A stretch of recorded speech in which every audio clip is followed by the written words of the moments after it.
ভয় দেখানো বা এরকম কিছু? আমি এসব ভয় পাই না। হুমায়ুন কবির আল্লাহকে ছাড়া কোনো মুখ্যমন্ত্রী, কোনো প্রধানমন্ত্রী, কোনো রাষ্ট্রনায়ক কাউকে ভয় পায় না। হুমায়ুন কবিরের মৃত্যু একদিন হবে, বিএসএফ গুলি করে মারলে মেরে দিবে, চলে যাব শহীদ হয়ে। এখানে কেউ এসে মাথা কেটে নেবো বলছে, কেটে নিন, যাক না, দেখি কতটা মাথা কাটতে আছে। হুমায়ুন কবিরে পৌঁছানোর আগে তার মাথা কোথায় থাকবে সে আটকে নেবে।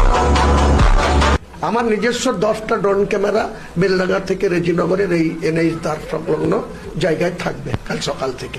ড্রোন ক্যামেরাতে সব কে কি করছে, কে আইন ভাঙছে না, কে ওখানে কনস্টিটিউশনসি করছে, কেউ ভেতরে লোক ঢুকিয়ে দিয়ে এখানে গন্ডগোল লাগান, তাকে বাড়ি থেকে ধরে নিয়ে আসে। হ্যাঁ, এখানে তৃণমূলের অনেক খেলা আছে।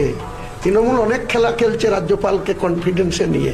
এই যে রাজ্যপাল এত অতিরিক্ত রিয়াক্ট করার তো তার দরকার নেই। আমাকে পুলিশের ভয় দেখিয়ে লাভ নেই। হুমায়ুন কবিরকে পাঙ্গা নেবে।